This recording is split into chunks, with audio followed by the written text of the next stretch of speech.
For Telesur, I'm Cody Weddle in Caracas, Venezuela. Starting out tonight in Mexico, we continue our special coverage of 43 missing students.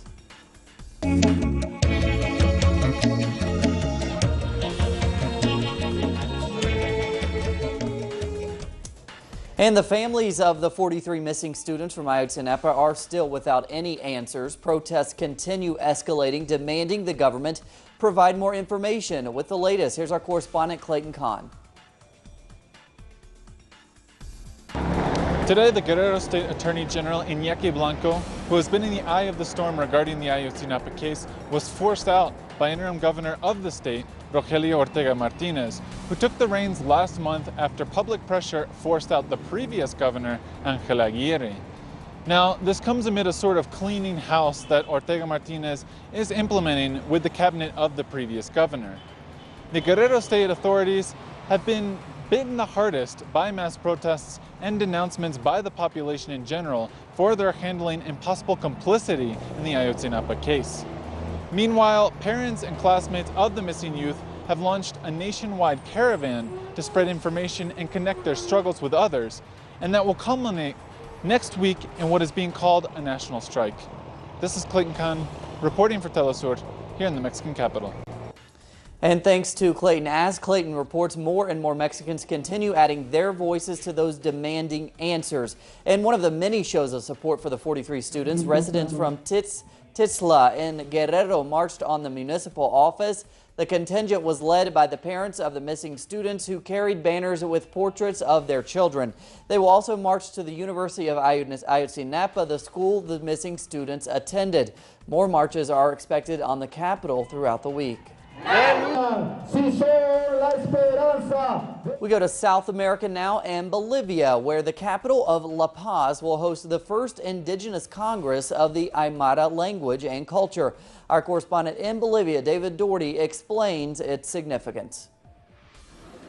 The first ever International Congress of Aymara Language and Culture was inaugurated in La Paz, Bolivia on Wednesday, November 12th. Hundreds of representatives from Bolivia, Peru, Chile, and Argentina gathered to debate and strategize in order to construct a consensus on how to preserve and promote the indigenous Aymara language and culture. We must begin to recover what we were. Based on this, I think that we are going to go a long way in reaffirming ourselves. I believe that our Aymara vision is for the whole world, not just for us, not just for Bolivia. The Bolivian Ministry of Education hosted the event in the Central Bank. A number of social movements, such as the Bartolina Sisa Indigenous Women's Association of the La Paz Department, participated. We need these kinds of debates in order to give ourselves important political, economic, social, and cultural orientation. President Evo Morales himself is Aymara, and the metropolitan area of La Paz and El Alto is home to the largest concentration of Aymara people, making it a fitting location for the historic First Congress. Reporting from La Paz, David Doherty, Telesur.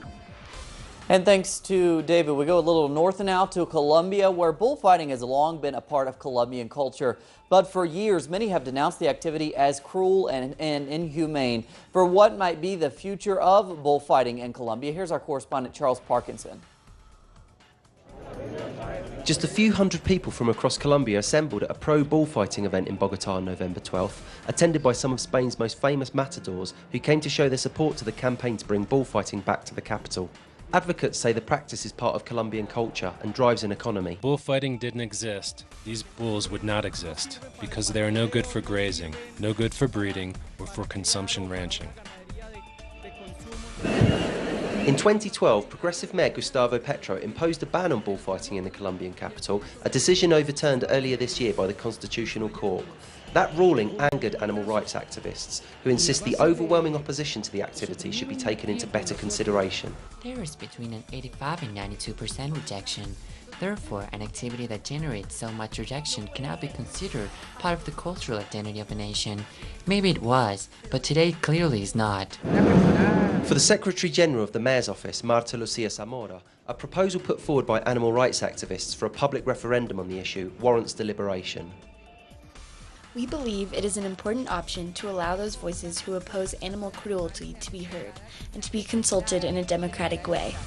But with bullfighting advocates aware they will probably lose such a referendum, they will likely oppose it fiercely, bolstered by the wealthy and politically powerful ranchers who back them. For now, animal rights activists and progressive city officials are resigned to seeing the return of bullfighting to Bogotá. However, they say the fight is far from over. Charles Parkinson, Telesur in Bogotá, Colombia. And thanks to Charles, to Peru now, where the country will become the focus of international analysts and politics in December for the UNCOP20. In Peru, local civil society organizations have mobilized to bring attention to their causes and put pressure on authorities. Our correspondent Rael Mora reports from the summit. Peruvian civil society organizations held a press conference in preparation for the People's Summit, an event parallel to the official UN climate meeting taking place from the 1st to the 12th of December in Lima.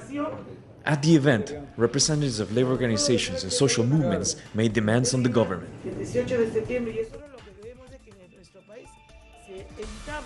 What we believe is that in our country, a process of dialogue and consultation with the people affected must be established for all policies that deal with preservation of the environment, climate change, and massive extractive projects.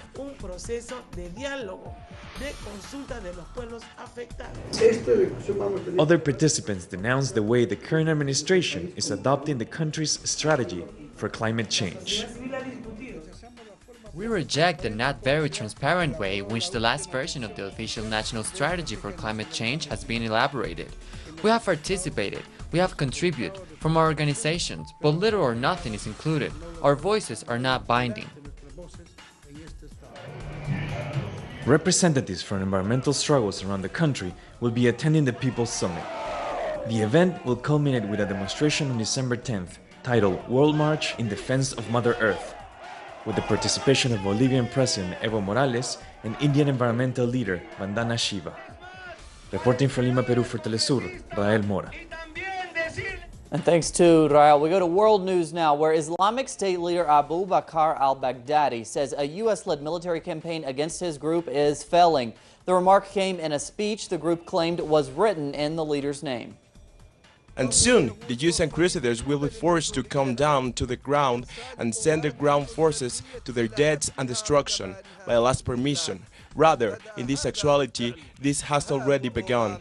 Here's Obama, who has ordered the deployment of 1,500 additional soldiers under the claim that they are advisors because the Crusaders are strikes and constant bombardment day and night upon the positions of the Islamic State have not prevented its advance, not weakened its resolve.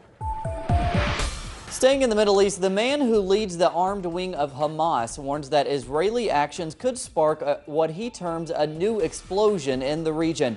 In his first public appearance since the end of Gaza's latest war, Abu Obaida says that Israel was seeking confrontation by escalating its assault on Al-Aqsa and the people of Jerusalem.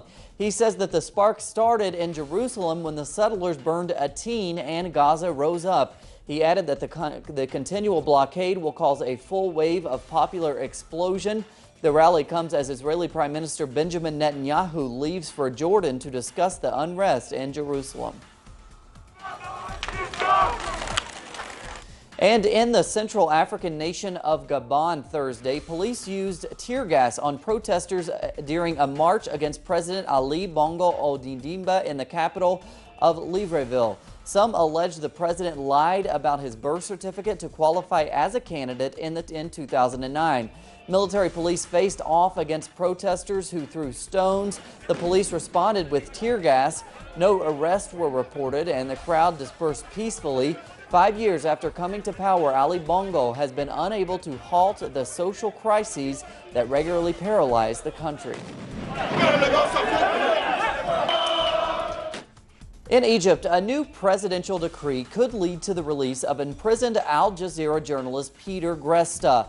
Egyptian President Abdel Fattah Sisi issued a new law by decree Wednesday. The law will allow him to send foreigners imprisoned in Egypt back to their home countries. Peter Gresta, an Australian citizen, was sentenced in June, along with Canadian-Egyptian national Mohamed Fahmy and Egyptian Baher Mohamed. All of them worked for the Qatar-based television network Al Jazeera. They were charged with spreading lies to help a terrorist network. an allusion to the outlawed Muslim Brotherhood. To finish up tonight, conceptual art takes a literal turn. An Italian artist began the task of finding a needle in a haystack today, literally.